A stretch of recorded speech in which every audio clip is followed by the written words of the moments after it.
So, what are those things about Ukrainian history that you still have a feeling that some foreign observers, especially those who were specializing in Eastern Europe, in Russian history, still do not understand about Ukrainian history? I would say, again, maybe I'm wrong, but I would say that paradoxically, nowadays we face more or less the same challenges as some colleagues of ours faced, let's say 20, 30 years ago.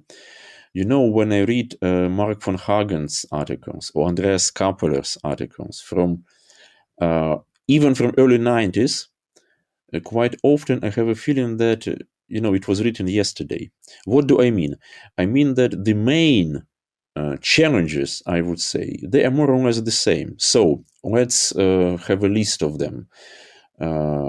First of all, that this very strong tendency to reduce Ukrainian topics and Ukrainian history to what is broadly called nationalism. And nationalism not at all in a neutral analytical way. Secondly, let's say this over-exaggeration of the not just modern but very contemporary topics. So quite often talking about Ukraine is talking about, let's say, today, not even about yesterday in terms of, let's say, Kuchma years or the transformation, перебудова, perestroika site in late Soviet Union. So it's very short.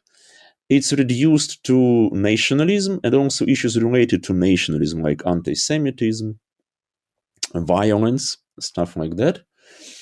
And in my view, because of that, a lot of people, even specialists, they lack a proper, not just understanding, a proper language to describe what Ukraine is nowadays, especially, of course, after the Maidan, 2013-14, but also what Ukraine was, let's say, during the 20th, the 19th century, because it was, and it still is, of course, something much broader, much more complex, much more fascinating than just nationalism in its ethnic version, right?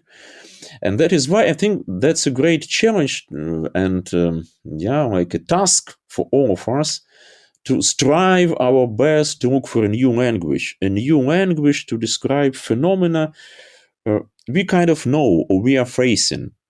But we see that, for instance, we see that Ukraine's extremely, unexpectedly strong response to the Russian aggression, but we have no adequate language to describe it for the Western audience, for the Western public. And in my view, historiography is trying its best to deal with this issue, but we are far away from, let's say, systematic and broadly accepted solutions. If I describe to you Ukrainian history not from the point of view of nationalism, but from the point of view of such concept as republicanism, by which I understand an attitude to politics which is anti-tyrannical and in some way anti-monarchical, and in many ways in line with the major lines of thought in Western Europe, starting from Montesquieu through Rousseau, basically an idea that a political body rejects tyranny, and this is one of the key instincts of this political body. If we look at Ukrainian history in that way, we understand much better, I think, the current events. We understand much better the Ukrainian independence of the early 20th century. We understand much better Ukrainian intellectual tradition in the Russian Empire in the 19th century, from Shevchenko to Drahomanov. We understand much better Ukrainian Cossack history, and even we understand much better the medieval history of Rus, which was also kind of not really an empire, not really a monarchy, but rather a collection of multiple centers of power. Would you agree with this? Yes, very much, because again, usually the history of Ukraine is told through this perspective of ethnic nationalism, as if it was the only and the strongest phenomena, which I don't think it was, even in the, let's say, modern time, in the 20th century. And when it comes to serious issues like exactly like the phenomenon of the Cossack statehood, it was not a full statehood, let's say, in modern sense, but still it has a lot of elements of statehood. If you're talking about Ukraine in Grand Duchy of Lithuania, in Rzeczpospolita, so the Polish-Lithuanian Commonwealth, exactly, we need to face those issues. Let's call it Republican tradition. Let's think about maybe some other solutions. But again, my big hope is that we will somehow, let's say, move away from this extremely reductive tendency, speaking about ethnic nationalism. And we still have so many examples of it. Like when every single Ukrainian author is called nationalistic just because he or her was Ukrainian, is supposed to be Ukrainian, And when I read in important books sentences like Ukrainian nationalist Drahomanov, I'm thinking like, okay, but if we say it this way, we completely like misunderstand what Drahomanov was about, also in the European context, in the context of, as we all know, German, French, Swiss philosophy and political thinking of his time, right? And the same actually goes with relations to Russia. I've somehow failed to mention it immediately, but of course, this idea that one should look into Ukrainian past first and foremost through the Russian prism, it's very strong. And if we start talking that, look, in terms of intellectual history, but also social history, also such phenomena as, for instance, the Magdeburgian Law, right? We could find a lot of elements that were present in Ukrainian past, but were not present in the past of Russia per se. A lot of people would be just surprised, because this idea that you should look at Ukrainian past from the Russian perspective is very, very strong. It's also strong on the level of terminology. Nowadays, for instance, in Germany, it's one of the most fascinating debates whether we should finally start systematically using Ukrainian geographic names when we are talking about history. For instance, the history of Kyiv, right? In the 10th century, in the 15th century, in the 19th century, or it's much better to keep, as earlier, this Russian phonetic version of Kiev. And believe me, quite often, even people who are sincerely supporting Ukraine nowadays and sincerely tries to understand, it is hard for them to accept Kyiv instead of Kiev, or to accept Odessa with one S. And that's exactly what we're talking about, because if we have this, let's say, intellectual perspective focused on Russia, Russian literature, Russian philosophy, then maybe it's difficult. If we look from a different perspective, it's much easier, and it's first and foremost about the recognition of the right of self-determination, self-identification. And that is why I'm trying as much as I could to introduce the Ukrainian names into my German language texts nowadays. Right. I always give the example of my own name, Vladimir, because it actually, I'm trying to say that, look, most probably the Prince Volodymyr of Kiev was called Volodymyr, not Vladimir, as in Russia. And if you look at the Russian language, the way how the diminutive name from Volodymyr is pronounced, even in Russia, meaning Volodya, it's not pronounced Vladya, it's pronounced Volodya. So there are traces of this usage. But let me come back to some things that you mentioned. Drahomanov is a fascinating example, and thank you to raise it, because actually I have three words to describe Drahomanov in terms of ideology. It's socialist, liberal, and anarchist. And not a nationalist. And if you dig deeper in Drahomanov, you understand how actually he was fighting against Ukrainian nationalists. of that time, right? So this is indeed looking through the Russian eyes, because from Russia, for Russia, of course, Drahomanov was a nationalist, but in the Ukrainian tradition, he was much more to the left. And this leads me, and Drahomanov is actually, of course, one of the biggest, or maybe the biggest Ukrainian political philosopher of the 19th century. And that leads me to the next question about the nationalism. Actually, if we look at the Ukrainian intellectual tradition, the only period that we see a Ukrainian kind of a ethnic nationalism taking over the leading discourse was a decade, not more than a decade. It was, I think, from the mid-30s, after Holodomor, and of course in the outside of the Soviet Union, primarily in Poland, and up until the mid-40s. And this link to UPA, obviously, and to OUN-UPA discourse. Maybe some earlier versions were present early in the 20s with Dontsov, etc. But if we look wider, if we look at, for example, in 19th century, most of the Ukrainian key figures were to the left. I would say that Taras Shevchenko was, he was a nationalist in a sense that nationalism was considered in early 19th century as a kind of a synonym to democracy. Then we talk about Drahomanov, then we talk about progressives in the late 19th century, then we talk about people like Ivan Franko, who was also, I think, more to the left, and our great writer Lesya Ukrainka. Then we talk about the intellectuals around Ukrainian independence, around UNR, Hrushevsky, Vinnychenko, who was certainly much more to the left. And then in the Soviet Union, we have the dissidents, the Helsinki group, and all this movement, which I would call the national democratic movement, kind of a liberal patriotic movement. So people who would obviously protect the ideas of Ukrainian sovereignty, but at the same time human rights, individual rights. So a kind of a liberal patriotic consensus.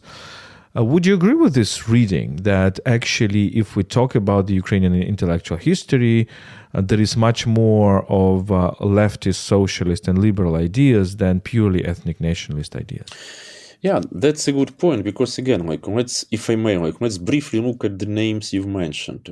Interwar period, especially in Poland, right? Of course, we should not underestimate the influence of Dontsov and OUN. OUN, let's not forget about it. It was illegal organization of Ukrainian nationalists, but extremely influential. At the same time, it is often forgotten, and I think it's a big mistake, actually, that if you're looking especially at the intellectual debate in the interwar time, let us not forget about the exceptional prominence of Vyacheslav Lipinski. And if we read carefully Lipinski, it is also kind of a project of Ukrainian statehood, but not based on ethnic nationalism at all. It is based actually on territorial principle. So on the idea of patriotism and fighting for the statehood based on the territorial linkage to it and its tradition. And actually, I would say it's very close to what we are experiencing in Ukraine now. And this resistance against the Russian aggression. And that is why, for me, it's amazing that Lipinski, such a prominent political philosopher, is rather unknown when it comes to English or German language world and publications. And it's really pity, because if you understand Lipinski properly, in my view, we also understand better why and how people like Omelian Pritsak managed to establish the Harvard Ukrainian Research Institute, how people like Ivan Lysyak-Rudnitsky became so prominent in Canada, and so on. So it was never just ethnic nationalism, and as we all know, actually, Lipinski, he was probably the severest critic of Dontsov. So it's very complicated. Now, looking back at the 19th century, I would say that this leftist trend was not just a dominant one. Of course it was. Let us not forget that this socialist, broadly defined socialism was intimately linked to the program of national emancipation. That is why for Shevchenko, for Dragomanov, for many, many others, fighting for Ukrainian national, cultural, language, self-recognition was simultaneously a social program. So the program of liberation of the peasants, of political education of the peasants. And that is why this emancipatory strands of Ukrainian movement should not be overlooked and should not be again reduced to ethnic nationalism per se. And of course, that's a pity that we have no proper history, let's say, of socialist ideas in Ukraine. That would be a fascinating story because, again, who was the first intellectual clearly formulating the notion of independent Ukraine? It was not just a socialist, it was a Marxist, Julian Baczynski. And the guy was from Galicia. So he was a Galician Marxist, right? Who for the first time proclaimed clearly this notion of Ukraina irredenta, as he called it. Yeah, and we're talking about late 19th century.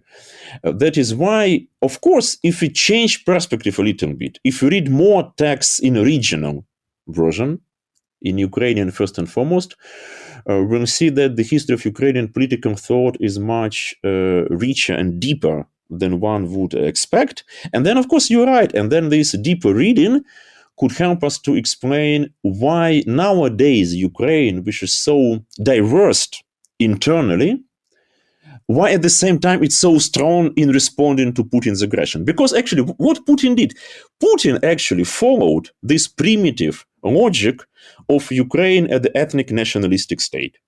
And he supposed that Russian-speaking people, they're actually Russians, they will just, be happy about him and the problem is solved.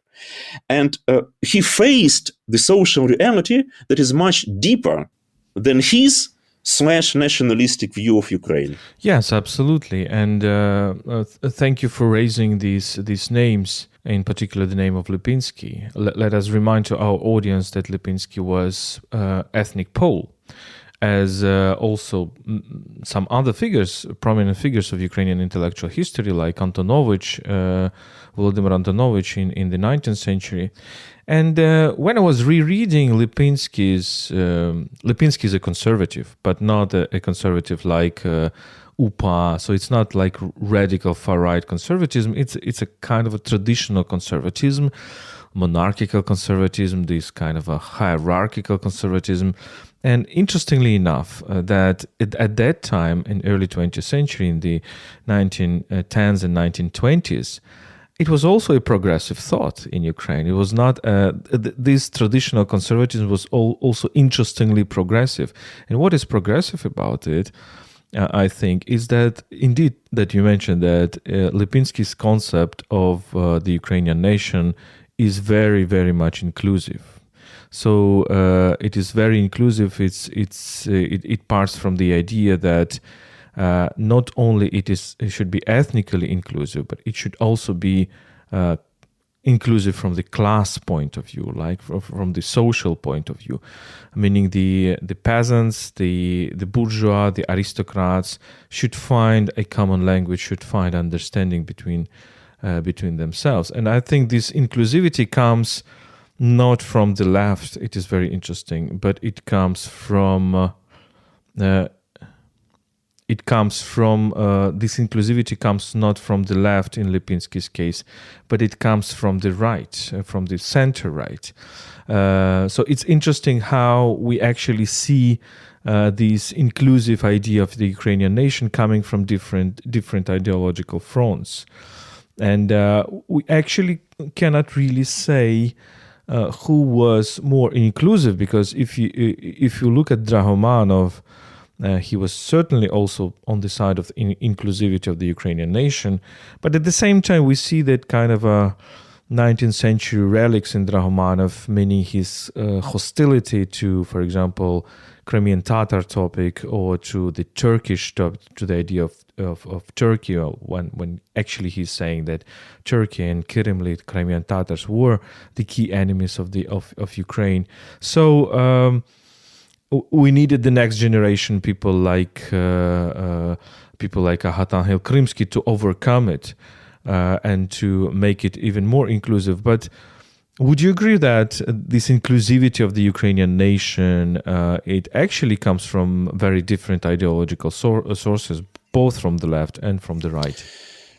I would say that this very idea, the basic idea, let's put it this way, the basic idea of Ukrainian movement, especially in the 19th century, the emancipatory idea, anti-imperial idea, one could say, because it was clearly directed against empires. First and foremost, the Russian Empire, yeah? And it was about the free federation of people in Europe instead of imperial order, right? So if you look at this like basic fundamental idea of the movement, we see that it inspired people of truly very different ethnic backgrounds. As you rightly said, Volodymyr Antonovich, Vyacheslav Lipinski, they were Poles. Lipinski even wrote his first programmatic books on Ukrainian history in Polish. So in this sense, Polish, of course, is one of the, as well as Russian, is one of the languages that were basic for the formulation of modern Ukrainian political ideology and ideas. But also the same goes for some people of Jewish origin, some people of Russian origin, some people of German origin, and some people of Crimean Tatar, Kirimli origin, as Ahatan Krimsky himself. Absolutely right. And again, like if you look like more precisely at all those stories, like why, for instance, a person like Oswald Burkhardt, a very talented, at first mostly Russian and German-speaking literary scholar in Kyiv, why he still decided to become a Ukrainian language poet and to link his literary work and academic work with Ukraine. I think it's very important to keep in mind this anti-imperial notion in it. And it also, in my view, explains the logic of mass movements in Ukraine after the collapse of the Soviet Union, especially, again, if we compare it to the movements in some other countries, some other former Soviet republics. So in this sense, inclusivity as something typical for Ukrainian political tradition is kind of an obvious point, but it needs to be made, especially in, let's say, international debate, because, as I already said, this extreme dominance of, let's say, an attention to Dontsov type of ideology still prevails, and it's still very, very visible. But I hope this will change, and we'll have a new, what we really need, in my view, we really need a new history of Ukraine generally, but also a new history of Ukrainian political thought, a new history of Ukrainian literature, which will also include all those authors like Jewish, Crimean, Tatar, Polish, and so on. We need a new history of Ukrainian economy or economic history, because that's a topic where actually we could much better see the notion of colonialism, first and foremost Russian imperial colonialist policy, and so on. So there is a great deal of work to be done. Yes, I agree absolutely. And on this podcast, let me refer to my interview, our listeners to my interview with Rory Feenan, a prominent Cambridge scholar, his book, which was published in late 2021 about Crimea. And I think it is a fantastic book showing this new kind of a, maybe even not new approach, but old new approach, looking in these very interesting interactions between, for example, Ukrainian and Kirimli and Crimean Tatar literature.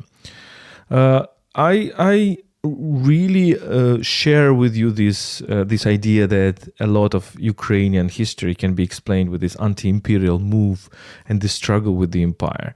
And not even this struggle, but sometimes the humor rewriting of the empire, the sarcastic rewriting of the empire. Because for me, the clear example is the Aeneid of Kotlяревsky, which is a very interesting thing, and we don't talk a lot about this. I think in the how Kotlяревsky's Aeneid is kind of a can be looked through the eyes of the global literature, how it connects with Virgil's Aeneid, because Virgil's Aeneid was a clear example of how you create imperial literature, how you create the imperial myth.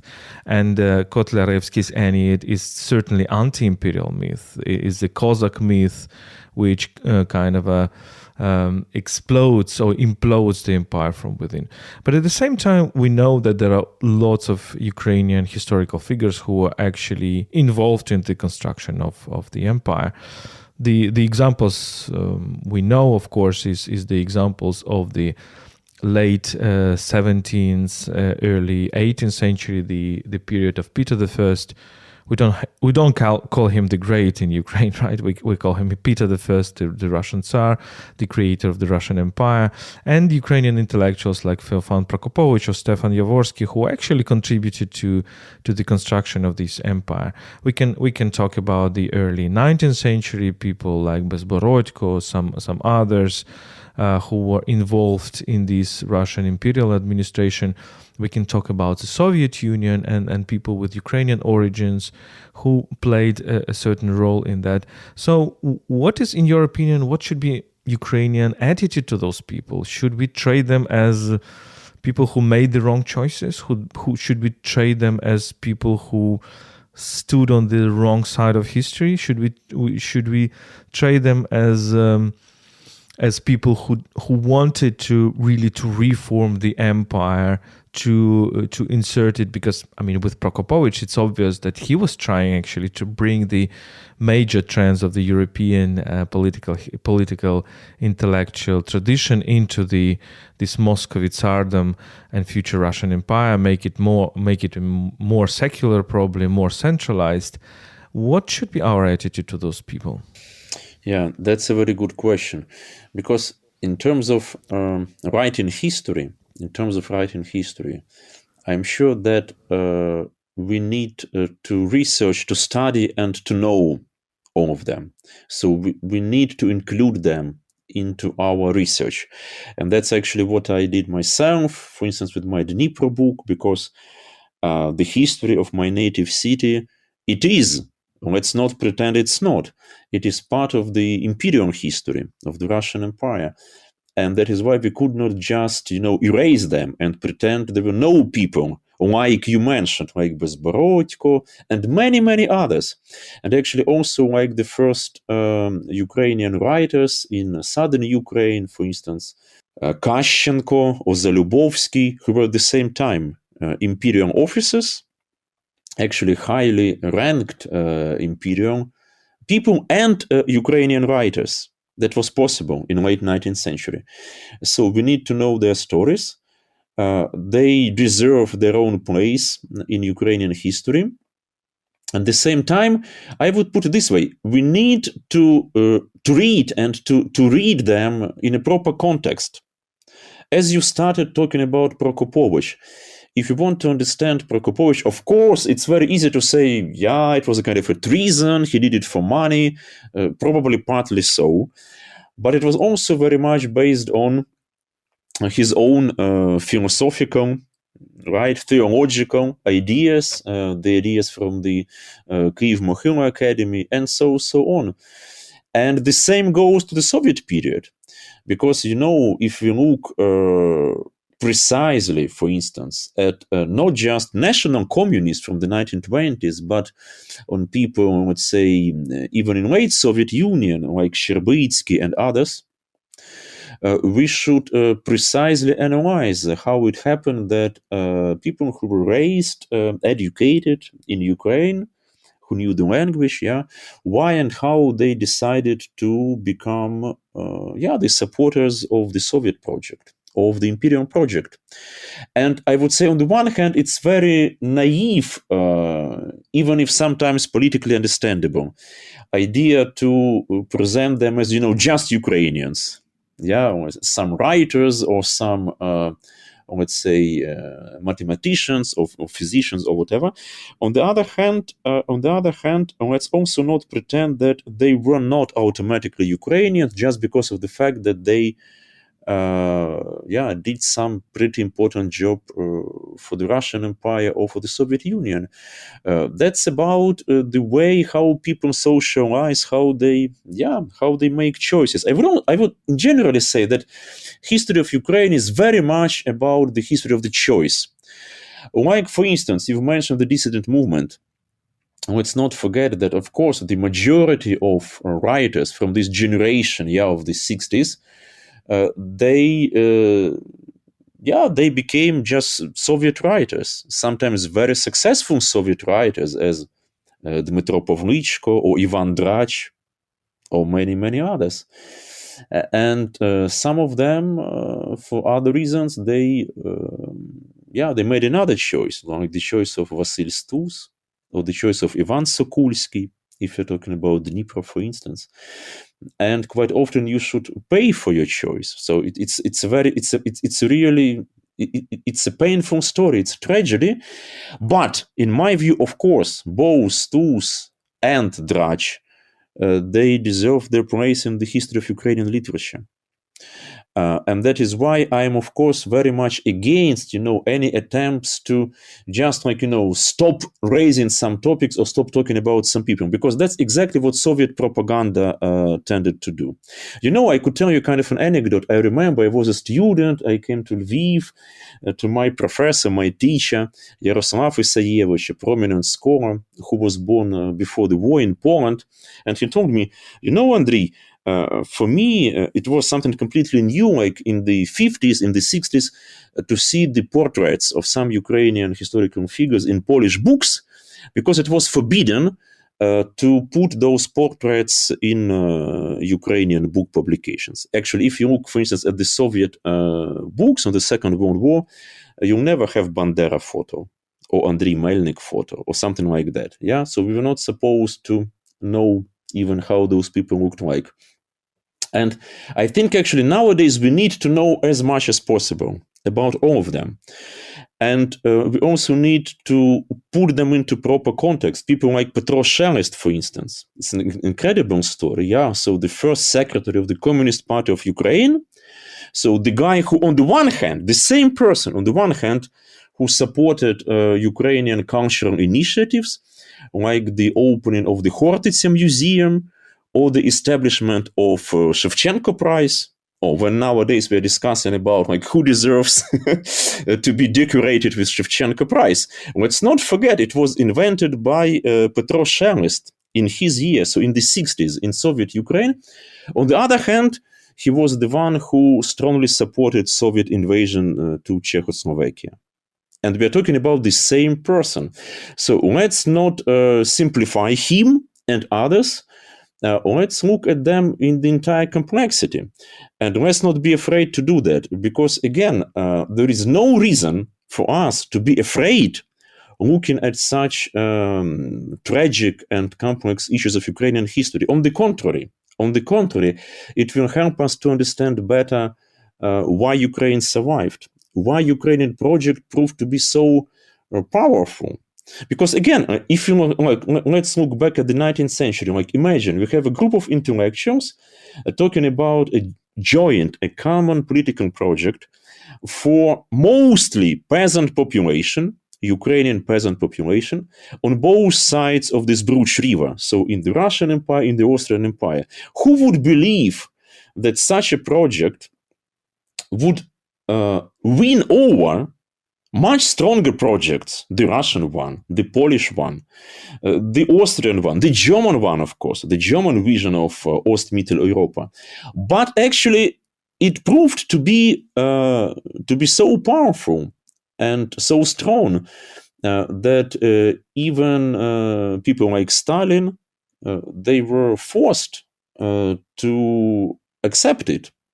and to use it in their own politics. And then as the result, we have Ukraine, the borders of Ukraine as we have them now.